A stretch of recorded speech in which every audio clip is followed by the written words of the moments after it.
What is going on, everybody? Coming to you live, I believe.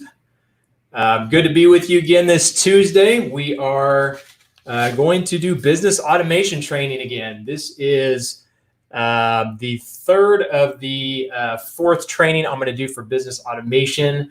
For those of you who are joining, this is a training program that I'm putting together, a coaching program to show people how to systemize their businesses, but this also applies to those that also want to, that are kind of high performers, that are executives, anybody who wants to just get more organized, get systemized, and automate. So again, this is more for business owners that want to learn how to step out of their business, but if you guys operate businesses and things of that nature, this is great for you as well. So thanks for joining me. Say hi. On Facebook, if you guys want to give me a shout out, just give me a like or say what's up. This is very interactive, so if you guys want to ask questions, please do so. Those of you that are on Zoom, thanks for joining me. I got a few of you guys that have been on every week. What's up, Liz? Good to see you. We need to catch up soon. So we're going to jump right into it. So why are we here? So I'm doing this business automation training again because I've struggled with in the first half of my business. So I've been in the business 20 years. So for the first 10 years of business, I struggled tremendously with time. And by the way, sorry, I forgot to put a banner on here.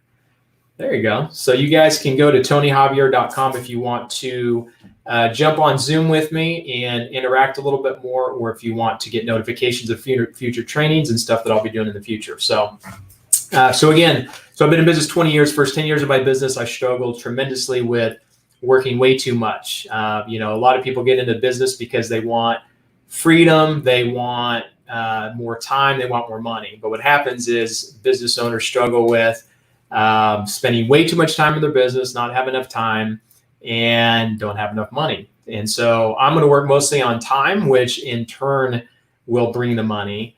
And so one of the big passions that I have right now is showing people how to do more in less time. So not having to work so many weekends, not working to have so many nights. I'm at the point where I only have to work a few hours in my real estate investing business, which is my core business.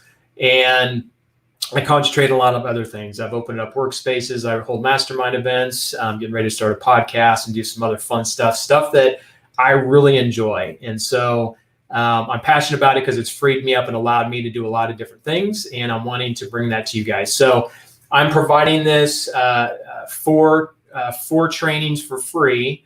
I'm actually going to be charging quite a bit of money for this program in the future. So for those of you who are on my list, those of you who are on Facebook and friends with me, those of you that have been following me, I'm providing some of this training for free.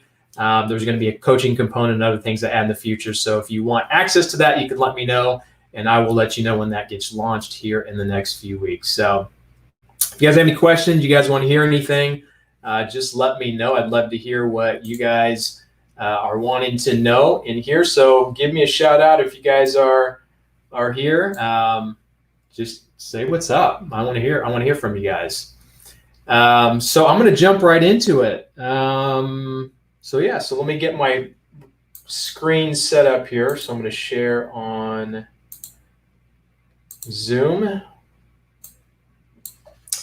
And then I'm going to share on Facebook. There we go. All right, cool. Business automation training. If those of you are on Zoom and for some reason can't see it, let me know. But I'm going to jump right into it. So business automation training.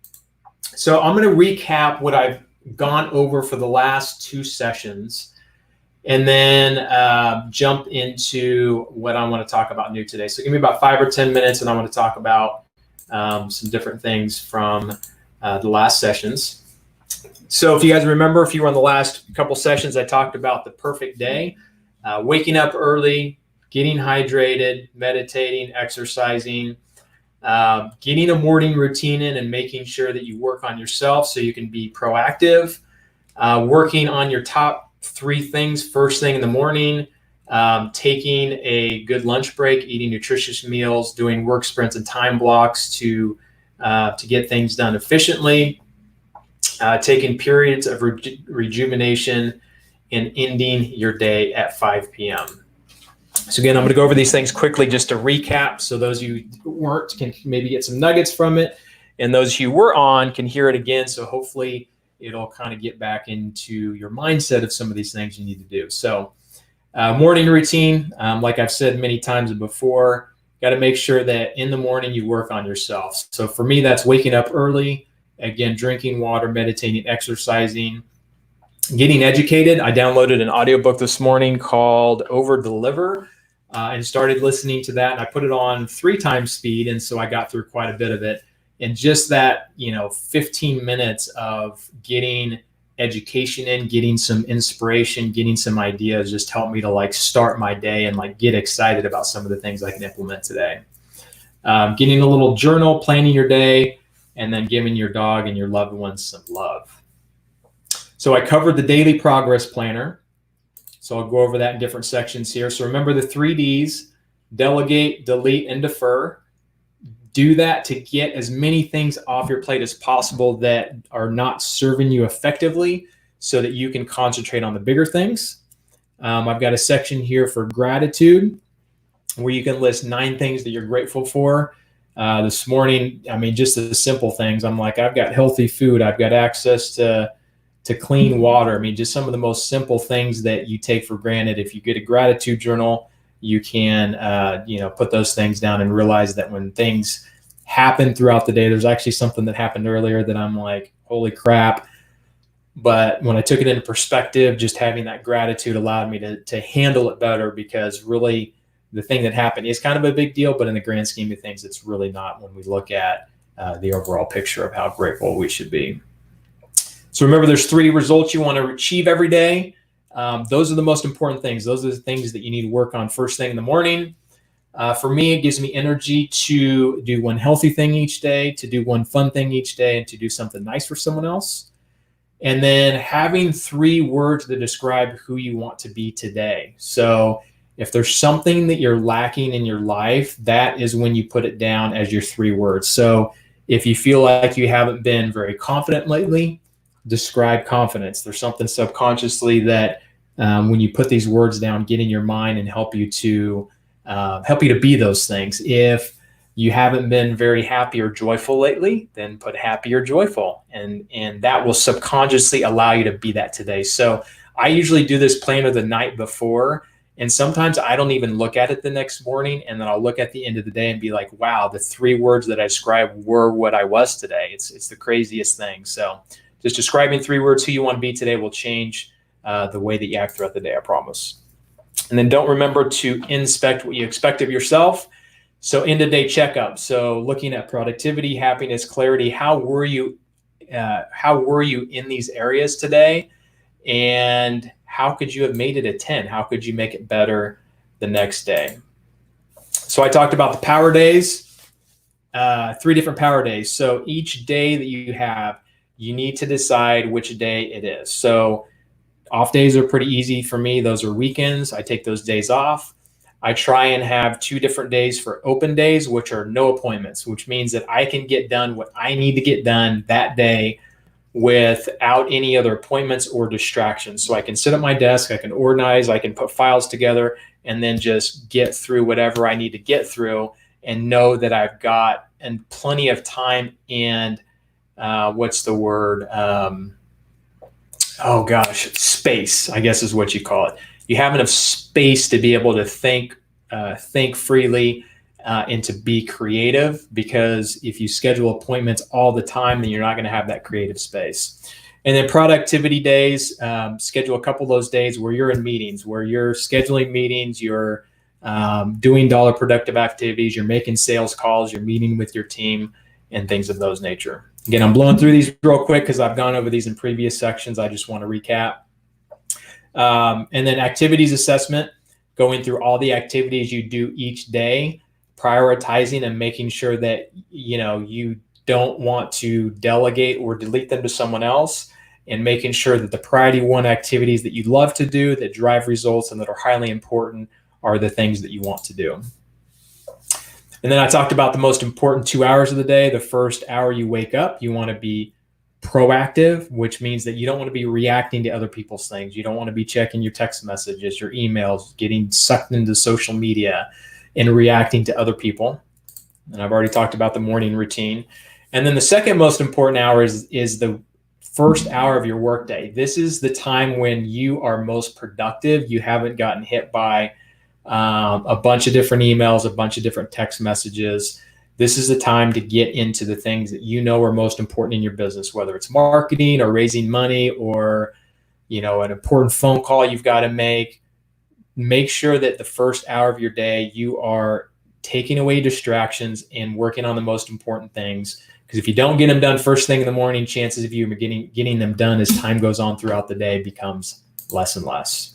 And then getting rid of distractions, text message notifications, email notifications. I challenge you guys to look at all the notifications you have and to turn, and if it's too much to turn all of them off, then turn most of them off. Like for me, I just have Facebook notifications because, I'll put my phone down when I'm working and then I'll pick it up. And when, I like to see when people are responding to stuff because I do business stuff on Facebook. So I'll go in there and see my notifications. But other than that, I don't hear my phone ding. It's on vibrate. I don't have 100 different notifications going on my phone. It's just text messages and Facebook, and that's it. So one or two of those is probably okay as long as you can put that away when you're working and get rid of those distractions. But I know a lot of people that I see that their phone dings and lights up and all kinds of stuff like 10 times when I'm having a conversation. It's not only distracting to them, but it's distracting to me because, we're trying to have a conversation and things like that. So distractions. So we also talked about time blocking and work sprints, basically blocking out times when you can go in and spend about 50 minutes, which is ideal, just blowing through a task or a set of tasks. So I talked about chunking tasks, which I think I'll cover here in a minute, but 50 minutes of non-interrupted time where you can just get through as much as you can. Again, either one task or a set of tasks, maybe on your open day, and then rest and recover. And then if you don't have anything scheduled, go into 50 more minutes of focused, like laser focused work so you can blow through your work much more effectively. And then I talked about chunking tasks, basically taking things that you do on a weekly basis that have to do with each other. So doing all your bookkeeping at one time instead of going into QuickBooks 10 times throughout the week. If you're in real estate, looking at properties the same time every single week or a couple times a week and driving around getting all of them done instead of, jumping up when a contractor calls you and inspecting. Set times when you can chunk those together. So if someone asks you like, hey, I need you to look at a property, it's like, hey, Tuesday from 2 to 5, that's when I'm doing it. So I'll be there and I will call you when I'm on my way. So basically just chunking things together so you're more efficient. And so today I'm going to talk about managing projects. So we all have projects on our list. Some of us manage them very effectively. Some of us don't. I can't say that I'm perfect at it, but I'm refining my systems because I've got a lot of projects and I continuously need to manage those projects. So I'm going to talk about managing projects. I'm going to talk about operating procedures. A lot of businesses don't have operating procedures that when something happens, they have a mode and a method of doing things.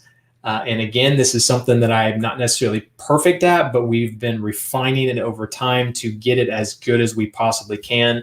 So at least having a set of operating procedures so that when you train someone, when something happens, you kind of know how to handle things.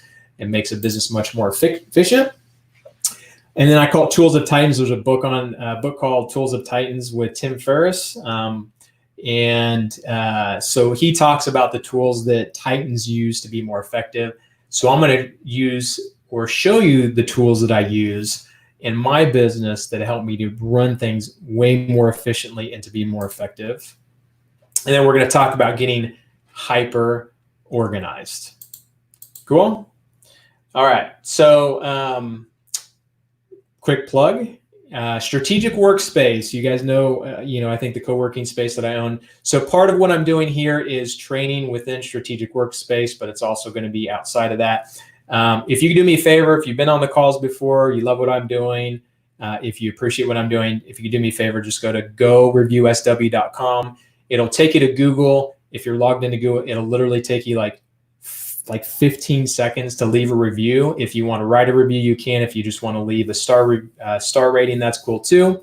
But I'd appreciate your feedback. And we do raffle drawings every once in a while. So if you leave a review, you may win something. All right, so let's jump right into it.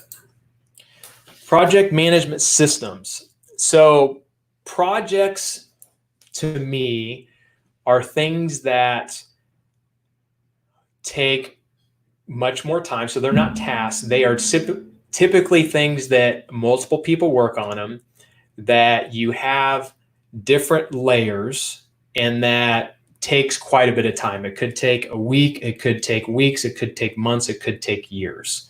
So if you don't have an effective way to manage those projects either don't get done, they don't get done effectively, or they just take a long time to get done. So projects for me right now, like I'm launching a podcast. So that's a project, just getting it launched. So we've got to know what channel we want to get it out to. We want to know where we want to put the content on different websites.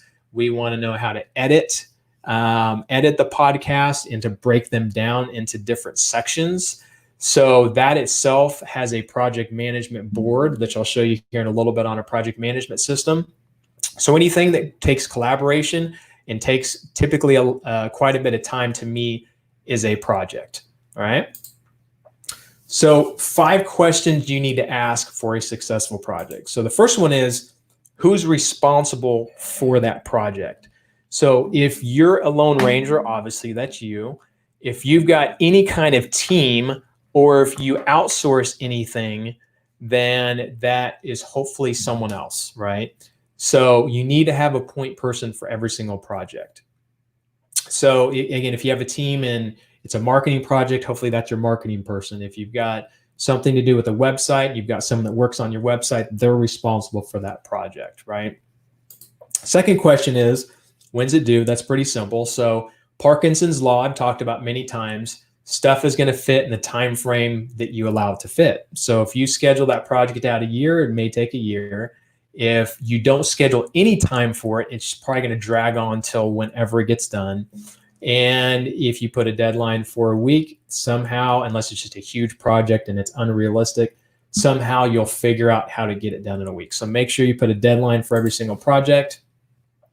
And then you need to be clear, what results do you want? So, for me, it's like we have a checklist of things that we want to do, but it's not only what do we want to do and how do we want to get it accomplished, but it's also, what is the result that we want? Like, why are we doing this? Do we want to make a certain amount of money? Do we want to get a certain amount of subscribers? Do we want to be number one on the Inc. 5000? Whatever it is, you need to be clear on what results you want so that your team knows and can shoot for those. And then how are you going to track it? And what tools can get you there? So we're going to talk about tracking, and we're going to talk about tools and some of this other stuff. Okay. So I have what's called a rule of 20, and sometimes it's even 10, but for you business owners, we can get so tied up in the details. So for me, I have a rule of 20. For any project, I don't want to be involved in any more than 20% of a project. So for me, a perfect project, if I had to kind of just in general tell you what a perfect project is, I'm a visionary, right? So I've talked about visionary and integrator. Most entrepreneurs are visionaries. That's why they are business owners. So a visionary is someone that kind of knows what to do, knows what they want. And an integrator is someone that can step in and execute. And those are typically 2 different people. Very rarely do you have someone that can do both really well. And so visionaries, if you are one, which again, most of you probably are, is you only want to be involved in 20% of the project. So for me, I've got the vision. I know what I want. I will meet with my team. I will help put some checklists together. I will help with the front end of it. I will pass it on to my team. I will meet with them in the middle of the project, depending on how long the project is. If it's a 1-week project, I might meet with them once. If it's like a house we're flipping and it's a 2-month project, Then we might meet once a week or every other week on that project until the project's done. And then when the project's done, then I meet to review the project and make sure it's complete. So house, it's like, okay, is it complete? Do we have the right pictures? Do we have the right listing? Okay, let's put it on the market. So again, I'm going to use a house example. So in the beginning, it's I approve a contract, I approve the budget, I talk about the scope of work. My team takes it. We meet sometime, however many times in the middle. And then at the end, I review the listing, I review the price, and we put it on the market. I'm involved in probably 2 to 5%, I would guess, of any real estate investment project that I do. So I use the rule of 20 because there are projects that I'm more involved in. But just to give you a visual, like if you have a project and you are an entrepreneur, and especially if you're a visionary, don't get too tied up in the details. If you do, you're going to get lost in it. You're not going to be very excited about it because you're not using your creative ability. And for those of you that are lone rangers and don't have a staff, then this could be a little bit unrealistic for you. Maybe you start with 50% where you outsource as much of it as you possibly can, and then do the things that you know you need to do, right?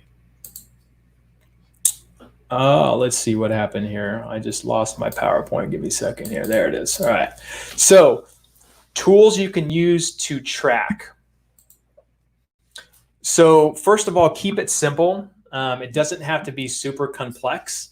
So I use Google Sheets for some of our projects. It makes it very simple. You can use an Excel spreadsheet, or I didn't put on here, I don't think, but you can use a Word document if you want to.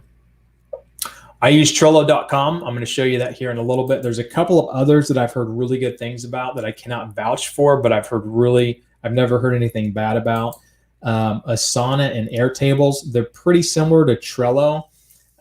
Basically all of these, these three right here, have different projects you can add. You can have different deadlines and people you can assign. So they all have pretty close to the same functionality. They just have differences in the way that their views are and things of that nature, and may have some extra components. Monday.com is another one that I've used. That one's super complex. I tried it and I really like their automations, but I didn't use them all. So for me, it was a little too complex. So we went back to Trello, which I'll show you here in a minute. Actually, I'll show you right now. So here is Trello. So Trello, again, is a project management system. This is what we use to manage all of our projects. We use it to put all of our tasks in. We use it to do our marketing. Basically anything that we do throughout the day, we try and put in here. Even stuff that I have in my emails, and I'll get into that here in a little bit. So in Trello, you can create boards. So if you see here, I just pulled up one of my virtual assistants boards. So you can see the name of the board, Tiffany. So I've got, I don't know, somewhere between 10 and 15 boards. So I've got a different board for every employee. I've got boards for marketing for different companies. I've got boards for just different things that I feel like need its own board, right? So then within each board, we can create a list. So these are all lists here. And then if you see here, when you go into Trello, you can add a list and then you can add a card under that list. And the cool thing about this also is that you can drag and drop anywhere you want to. So like when we have leads come in, we actually use this for our CRM. So when we have leads come in, we have all of our leads come in here and then we drag them. Do we need to follow up with them? Have we bought them? Are they under contract? And we can take our properties that come in, our leads that come in, and take them all the way through the process, all the way to sold, and track that in our board without having some huge complex system that if we don't hit something in the back end of it right, it doesn't work, right? So this is super simple. So you can add a card. You can assign deadlines. You can see on some of these cards here, they have deadlines. So there's a button here where you can, off to the side here, where you can hit calendar view. So if you've got deadlines, you can pull up your calendar and you can see all of your deadlines for whatever is on this board. And so that way, like my virtual assistant, I can click on the calendar and be like, hey, this was due last Friday. Why wasn't it completed? There's also color charts you can put on here. There's, I mentioned the calendar view, there's checklists.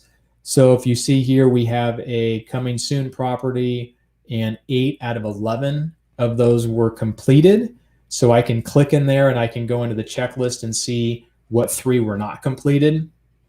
We color code some things for green that are important and active. Yellow means we need to talk about it. It's like at a standstill. And then we mark things red when they're done and archive them over. We always have an archive board on the very right. So we can drag that board or that card all the way over to the right side of the board under the list that says archive so that we can look at the notes and things of that nature. And then when you click in here, you can look at checklists, you can do due dates, you can put pictures in here. It's pretty cool. It's a pretty simple system, but has some really cool features. And one thing I love about it integrates with Gmail. So I talked about my open days. So I will go through my emails on open days.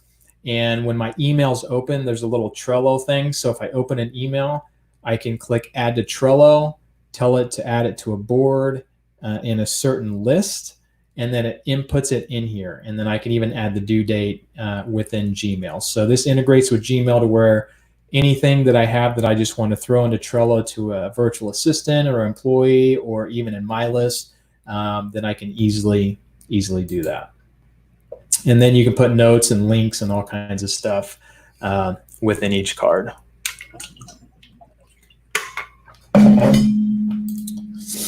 And then you can also tag people. So if you're in a board or a card, I should say, and you're putting notes in and you want to notify someone of something rather than sending them email, you can just put like @Tiffany, and then it pulls up her name. You click on it and then put a note in, and it will send her that note in her email so that she knows that I put a note in there, and I can ask her a question or I can give her an update or something like that. So super cool.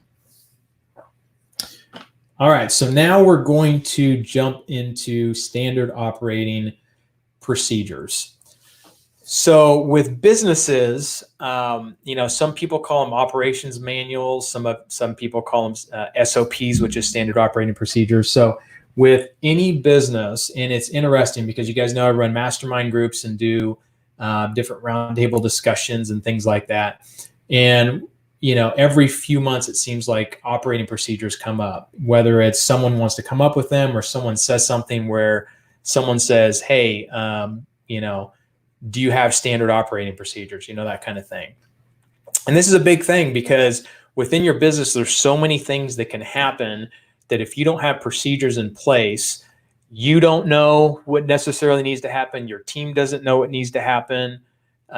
It's harder to train people because you don't have your systems documented. So I'm just going to dive into this a little bit so you guys understand this better. And hopefully, if you don't have operating procedures in place, this will motivate you to do it. So operating procedures are basically things that you do over and over that you want to document. So most of it's in what I call then procedure, if then procedures. If something happens, then you do this. Like if we're putting a house on the market, then we need to go through this checklist.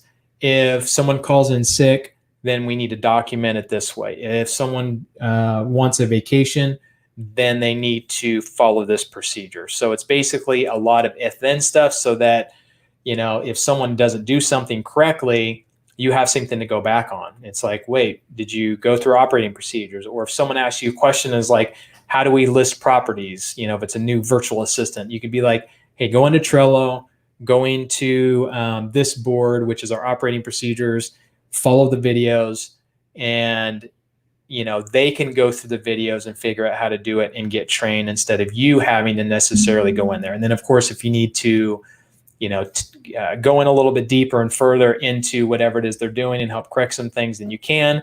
But that takes, an extra 15 to 30 minutes. You don't have to train off your plate, right? And people know how to do it. You can document it in writing. You can create videos. I love videos because I'm very visual, and most people are.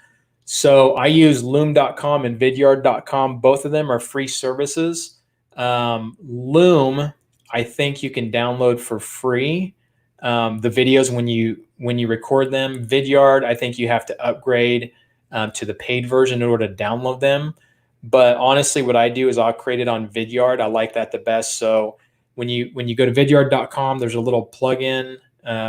Actually, I'll get into it later, but there's a little plugin. You click on it, you say whether you want to record your camera, your screen, or both. You record whatever is on your screen and what you're doing. I plop the link into the Trello card, so that way when someone needs to know how to do something, they go in there, they click the Vidyard video, and it shows them what to do. Sometimes I have my VA record stuff, and so if she does it, she'll download it, put it into our YouTube channel, because I don't want it in her Loom or Vidyard accounts.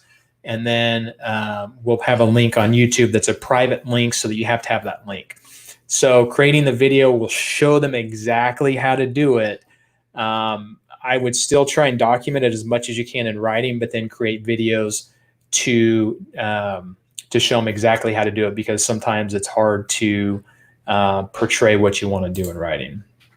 And like I said, this makes training a new person seamless. So if you want to train a VA, or if you want to train someone, you can go into, like, we use Trello cards. So we'll go into our Trello cards and say, hey, go to this Trello card, watch these videos, follow this checklist.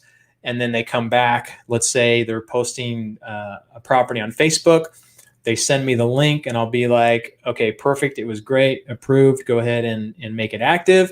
Or I could say, did you follow the instructions? Because there's a lot of things wrong here, right? So it makes training a lot easier. And without operating procedure, you spend a lot more time training, and you will spend more time figuring things out, and you will have more people coming to you for questions, which is going to take a lot of your time. So again, if you've got operating procedures in place, then when something happens, you can say, check the operating procedures. Here's how you do it. Check the operating procedures. If that, this or that happens, then here's how you handle it. All right, so now this is the fun part. If this wasn't already fun, what I call Tools of Titans. Again, there's a book by Tim Ferriss called Tools of Titans. I like to use that term because in order for you to be a Titan or to be at a high level, you've got to use the tools and systems of people that are highly effective. So these are the tools that I have been using for many years, and these are tools that I have seen people use that I have implemented as well. All right, so Calendly. There's a couple other systems like this, but I think Calendly is the biggest one right now, or the most popular. So when someone asks you to book a meeting, instead of going back and forth and being like, hey, I'm open Tuesday at 4, and they're like, well, I'm not open Tuesday at 4. How about Wednesday at 10? And going back and forth. For me, I like to give them my calendar. I'm like, beginning of the week, I'll look at my calendar, block stuff off. This integrates with my Google Calendar. So if I already have something scheduled, it doesn't, tie in with, or doesn't overschedule me. So I give them this so they can look at my calendar. And this one's my general meeting calendar. So I've got multiple calendars. So I've got one for podcast interviews and things like that. And based on that, you can, put different wording in it and schedule Zoom meetings if you want automatically and things like that. But this one's pretty simple. They can just click on a date. So like I clicked on March 12th here. They can select what meeting time that they want to meet. Then they fill in their information. What's your name? What's your email? What's your phone number? I have that they can either schedule a phone call with me, or I've got 3 different places that aren't too far from me in different areas of San Diego where people can meet with me. And then what do you want to talk about? So I tell them, or, hopefully they give me a brief summary just to refresh my memory in case, it's someone that reached out to me and I'm like, hey, book a phone call with me. They can fill the information in. So this will sync to my Google Calendar. It'll automatically go in, and bam, it's time blocked for me to have that meeting or that appointment. Gmail Snooze. This is something that Gmail implemented not too long ago. You used to have a plugin for it. So in your emails, like for me, if I want to remind myself of something, I'll either put it in Trello and put a date on it, but I know I'm in my emails probably a little bit more than I need to be. And so I will snooze it. So, like for instance, financials, I work time block Thursday at 9 a.m. to work on. And so I will snooze it at Thursday at 8 a.m., for instance. And you can pick a date and time, and it's got some general times here that it pulls up for you, or something that you used previously. And that way it'll go out of my inbox and it'll come back into my inbox at that time as if it was a new email. So this is a super cool feature that you can use in Gmail that helps you kind of clear out your box and lets you helps you to remind you of things later. So sometimes people will say, hey, let's touch base, September 23rd. So I'll put in my Gmail snooze September 22nd or 23rd, whatever, and it'll pop in my inbox and remind me that I need to follow up with that person. SaneBox, this is a software, and I can't remember the price of it. It's been a while since I implemented this, but it will go into your inbox, and you can use it for Gmail, and I think there's some other, quite a few other email providers it will do, but it will integrate and go into your inbox, and it takes, I don't remember how long. It will read and know what your habits and tendencies are for different emails, and it will organize it for you. So the things that you're interactive with, it'll keep it in your inbox. For the things that are spam, it'll put it in your black hole. If it's something that feels like can wait, maybe it's an email that when you get it, you don't check it for days, it'll put it in sane later. Hope you guys can see my arrow here, but if you fall on the left side of this of Gmail here, sane news are basically newsletters. Sane no replies are things that you've sent emails out for and asked questions and they haven't replied back to you. And what's cool about this is when you're in Gmail desktop, you can be in your emails and you can drag something over and teach it to do something. So like if you have spam or some kind of email you never want again, just drag it over to the black hole and you'll never see it again. Anytime somebody sends an email from that email address, it will go into the black hole to where you never see it unless you go into the black hole, right? Same thing with Sane Later and Sane News. So if there's things that that you need to read, but they're not super important, you can drag them over to Sane Later or Sane News and go into those boxes every other day, every few days. And the cool thing about that is typically I just will select all and then archive them. So every once in a while, they're going to be, there might be 1, 2, or 3 like emails that I need to read or that I kind of want to see from somebody. But this is a way to get your email inbox super organized. And again, I can't remember if I mentioned the price, but I think it's like $70 a year or something like that. But it's well worth it. I mean, it takes at least probably half the emails that I used to get and organizes them here to where I don't have to see them every single day.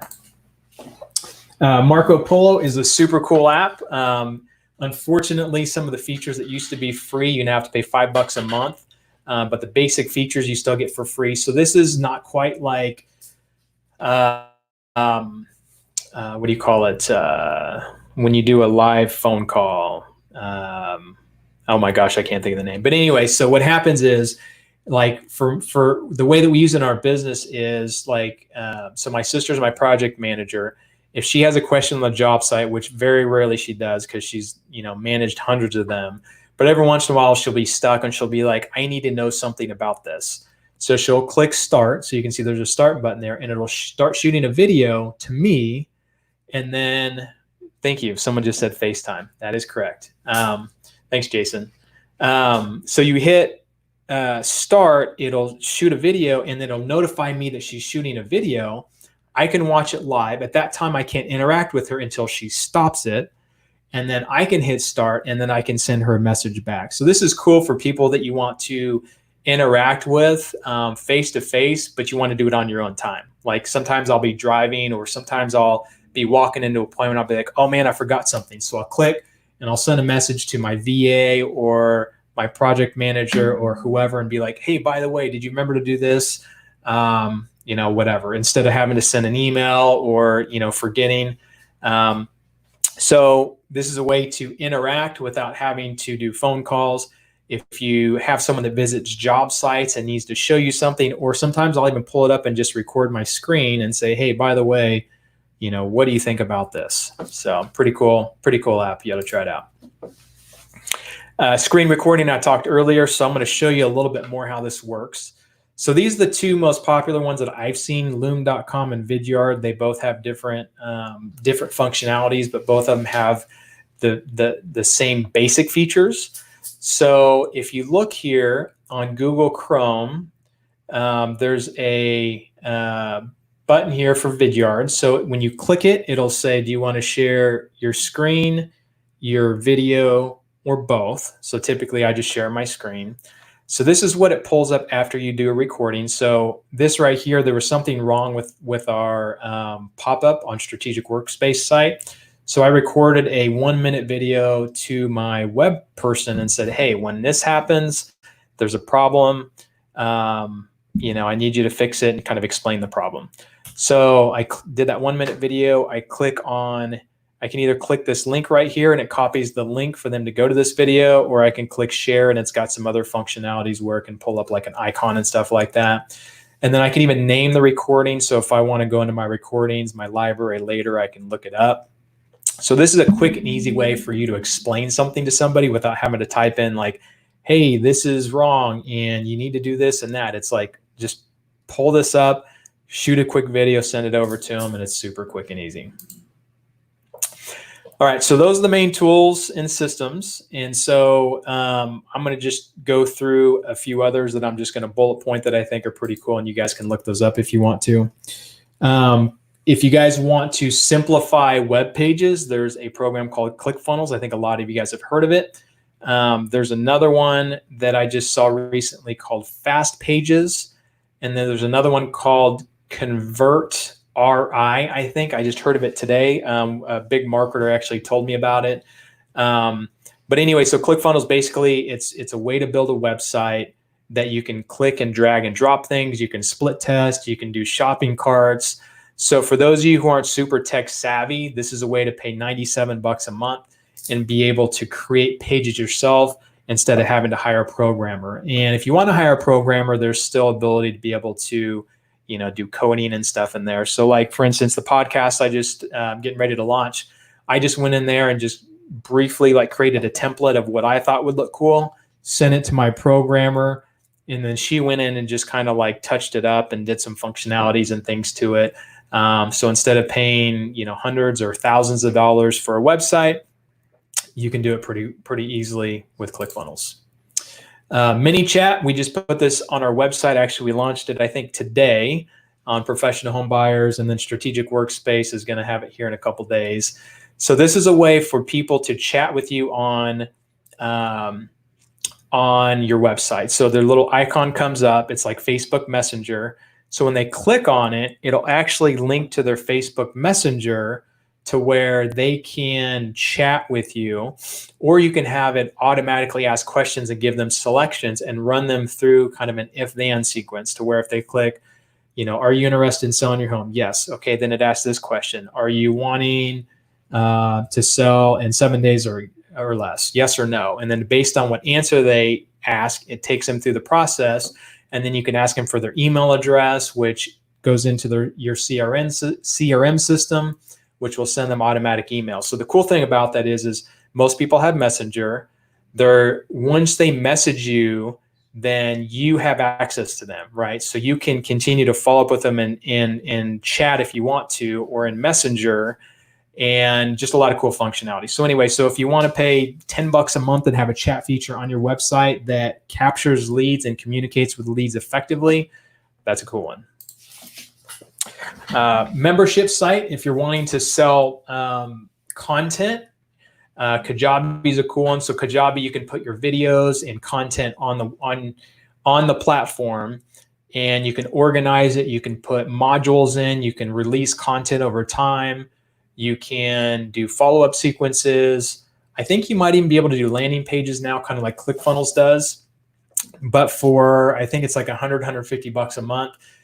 If you're selling content, you're selling coaching, you're selling things where people want to log in, instead of paying thousands of dollars for programming and functionalities, this does it for you. Super cool. CRM I use, I get this question asked quite a bit. How do you manage your contacts? How do you manage your email system? I use ActiveCampaign. To me, ActiveCampaign is the most robust, but it's also very simple. So when someone signs up for something, I can say if someone signs up for something, it sends them an email drip campaign, it sends them text messages, it sends them certain things. And then when we want to send out newsletters, we can select the different lists that we want to send emails out to, select it, design a newsletter or an email, and it sends it all out. ActiveCampaign integrates with ClickFunnels, it integrates with ManyChat, it integrates, I believe, with Kajabi, it integrates with pretty much any big platform that captures information and can send it to ActiveCampaign so you can effectively follow up with them. You can tag them for certain things and do all kinds of cool stuff with it. WorkPulse. This is something we just implemented. So we've got, virtual assistants, and we've got people who work remotely. So having WorkPulse, they can log in and track their time. But the cool thing is that when you start someone, you can say, hey, you need to download WorkPulse, and it's going to take screenshots. It's going to take screenshots you can set it up however often you want, but typically every like 5 minutes. And that way you can make sure that when they're working, they're actively working. So you can see if their screen is still for a long time. And you can also go through all of the sites that they visit, and you can say, this is a productive site, this is an unproductive site, or this is a neutral site. So you can track their productivity. So if that email is unproductive, let's say, you can look at their days and it'll show like 70% productive this day was 20% productive. Then you could be like, well, wait a second, why was this day productive and this day wasn't? So that you can track those types of things better. So right now I just use it for virtual assistants, but you can use it for all your employees if you want to. And then if you want to outsource anything, Upwork.com is probably the biggest site right now. So I've got my web programmer, I've got my SEO person, I've got my YouTube ads guy, my Facebook guy. I've gotten a lot of these people from Upwork. So if you're a one-person show and you want to outsource a lot of things, this is the way to go. So you can post a job up there and you could say, I want a web page developed. And then either I want to pay an hourly rate, or I've got a budget, and then people can bid on it. Or you can say, I don't have a budget, just throw me a bid out. You can get stuff done so cheap on there. Like things that would take me, let's say 3 hours to do, I can pay 10 or 15 bucks for someone to have do on Upwork. So whether you want a website created, you want a voiceover, you want pretty much anything you can think of, for the most part, that people can do virtually online, you can find in Upwork. So check that out for, again, SEO, for, copywriters, anything that you feel like you can outsource online, you can find on Upwork. StreamYard. So you guys on Facebook right now, I'm streaming this live. You can basically take up to, I think it's 7 different platforms, and stream live to 7 different platforms. So Facebook, LinkedIn, gosh, I can't even remember. Actually, you can do 7 at a time, but you can do like multiple Facebook pages, multiple LinkedIn pages, so you can do about 7 at a time. So this is a way to create live videos, stream them online, or you can just record them, and it's got, tickers and branding and stuff you can put on your live videos. So if you do live videos, or if you even just do regular videos you don't want to do live, it's still got some cool functionalities that you can put on your videos, so you don't have to hire a video editor. And then for those of you who do a lot of marketing, we use CallRail to track all of our calls. So anytime we set up a new campaign, so we know if we do Google ads, we've got a Google number. If we do some website marketing, we've got a website phone number. If we do Facebook ads, if we do bandit signs, if we do billboards, we track every single call that comes into CallRail, and we do it because we get we take every campaign and get a new phone number for every single campaign that we run. So we can go in and we can look at charts and we could be like, okay, January, here's where 100 calls came from, 10 of them came from here, 15 from here. And you can even go into one campaign and be like, okay, Google ads over the last 12 months, what are our trends? And you can see the chart on how many calls you're getting so that you know if your marketing's working, you know if there's trends in, the time of year that people call and things of that nature. So if you market more than a few channels, then this is something that you need to implement. And I want to say it's like $50 a month for the basic version, and then $5 a month for every phone number you add. And I think there's discounts if you get, like right now we've got like, I don't want to say 30 or 40 phone numbers for our different businesses. And it integrates with a lot of different things. So integrates with Trello actually. So we have, when people call into CallRail and our numbers, it goes into Trello so that we know it's a lead. And then we have our virtual assistant track it and color code it and do return on investments and all that kind of stuff through Trello. So CallRail is a very cool tracking system. So again, if you guys market and if you have people answer phone calls, CallRail will actually record the call for you. So you can go in and you can grade the calls and you can basically see if the people that are answering your phone calls are doing their job. So pretty cool. All right, so last section here, getting hyper organized. So I'm going to go through the different places that you are probably going to be throughout a day and talk about organization. So I'm going to give you an example, pretty extreme example, but like for you that are real estate people, when you go into a house and it's remodeled, it's staged, it's decluttered, it's super clean, that feels way different than a hoarder house. Would you agree? So like going into a house where there's just crap everywhere, you can barely walk, you feel disgusting, right? That's an extreme example. So there is obviously a lot in between. And so I guess the goal of this is trying to figure out how to declutter the different things or places that you go throughout the day. So I'm going to go through these one by one, and it's not only just where you go, but also places that you go, that you work. So things you can organize. So, there's books on Feng Shui, and they talk about, if you have cluttered drawers and closets and things like that, not only is it not going to feel well when you go in there, but there's something energy wise that if your stuff is cluttered, even if you can't see it, it's not good. So for me, I'd rather have clutter in a drawer in a way than out in front of me. But if you can do both to where, your place is clean in your closets and drawers and out where you are, think about it. So when you go in, you're unorganized. So like if you go into stuff, it's hard to find things. So for those of you who really want to like be high performers, like if you can't figure out where your clothes are in the morning, if you can't, when you go into a drawer, figure out where things are, that's just an extra 5, 10, 15, 20 minutes, not to mention the amount of brain capacity it takes to get frustrated when you can't find something, right? So just going through your closets and drawers every once in a while, just cleaning stuff out, throwing it out, just get you hyper organized to where you can find things and you feel better. You go in your closet probably every single day, right? You go in to certain drawers every day. If those are cluttered, even if you can find things, there's still something mentally that your brain is going to process clutter. So that's probably I put that in there first because that's probably what you do at home first, is go in your closet and drawers, right?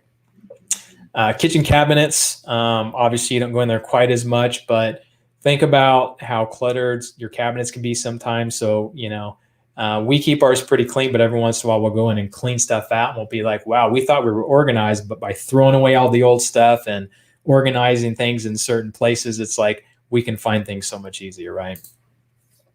When you go in your car, even if you have a trunk full of stuff, just cleaning out your car once a week and not having clutter. Like every once in a while, I look at my car and I don't realize like how much clutter gets in your car. Like pretty quickly, whether it's because you eat out or because, you take shoes off when you work out and you put your workout clothes in your car.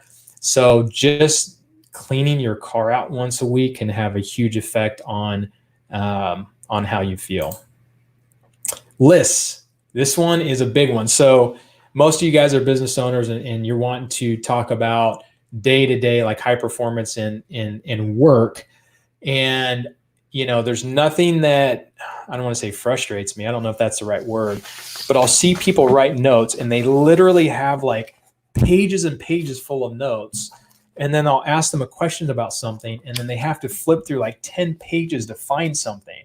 They're like, yeah, that's on my to-do list today. And then they flip through like 10 pages and I'm like, why don't you take like what I like to do is when I use a list, so I use Trello more often, but when I used to use this more often, I still use it sometimes, is every day I will actually tear out the page of notes that I had from the previous day and I will start new. And I may have had like 30 things on my list, tear out the page, and then I'll take the things that I haven't done or they're high priority and write them down. So that list of like, 30 things here that are on the day all of a sudden becomes 3, so that now I don't have to see like 20 things. All I see is 3. And in my mind, if I see a huge list full of things, I feel overwhelmed. But if I clean it up and just list the important things or the things that I still need to get done, it just cleans it up dramatically. So little trick there for you. Desk, that's pretty simple. In fact, earlier this week, I realized I wasn't nearly as organized. So I ordered a bunch of extra file folders. I ordered another file organizer. I just went through and cleaned things up. And honestly, it probably took me 15 minutes, but I got all my projects and everything organized and I feel so much better. And so I try to every day at the end of the day, just kind of clean things up and literally spend like 1 minute cleaning things up. And if you've got a cluttered desk, you're gonna have a cluttered mind, right? You're gonna feel overwhelmed. Even if you're only working on 1 or 2 projects, if you've got crap everywhere, your mind is still going to subconsciously see the things that are going on around you. So getting hyper organized on your desk, because you're probably there more than any other time, is super crucial. Papers and files, I just mentioned your desk. So getting your papers and files organized and getting them in a good organized manner so that when you're working on projects that you can find things easily and get through them. Computer files. So I went through Dropbox. So I have Dropbox. A lot of you guys have Dropbox. I realized that we had a lot of things from like 2010 and 2012 we hadn't opened up. We had file folders that we were clicking through to try and find stuff. And I realized that we were clicking through things that we hadn't seen in a long time that we never used. So I just went through and purged as many files in Dropbox as I possibly could. I went on my desktop and my documents on my computer and did the same thing. And I feel so much more organized. Now when I go to Dropbox, I can click through things a lot quicker. And I'm just way more efficient. So I spend a lot less time in there. And then one thing that's fun is just going through your phone and just clearing as much information out as you possibly can. So I don't know about you, I go on my pictures and videos quite a bit on my phone. And if I've got thousands or hundreds of pictures, then I've got to spend a lot of time flipping through to find my copy of my driver's license or a copy of my credit card. And even organizing those pictures into folders, if you are going to keep them there, that way you can find things that you utilize most often. So that is what I have for you guys today. So we covered quite a bit. A lot of what I talk about is just really simplistic stuff, but it is, well, actually, hold on. Let me stop my share here so we can conversate a little bit better. What's up, Daniel? Jason, thanks again for sharing the FaceTime with me. Where am I here? Let me remove that. All right, cool. So again, a lot of things we talked about are pretty simple, but go a long way. So just like even just getting organized can save a lot of time throughout the day. Using a project management system and just having things in one place so that you can organize them effectively, so you can put them in certain things, so you can create deadlines, so you can manage projects better. Like, this stuff is just so simple. And again, a lot of these things took me a long time to figure it out. But as I started to study people that were high performers, that got a lot done, that had teams that they managed, like, these are the things that they implemented. So I highly encourage you to find a project management system. Highly encourage you to create operating procedures if you don't have them, and just get super organized. So, Debbie, what's up again? Thanks for joining me again. You've been on many times. Let's see, you and me are both part of the less than 5% of the hybrids.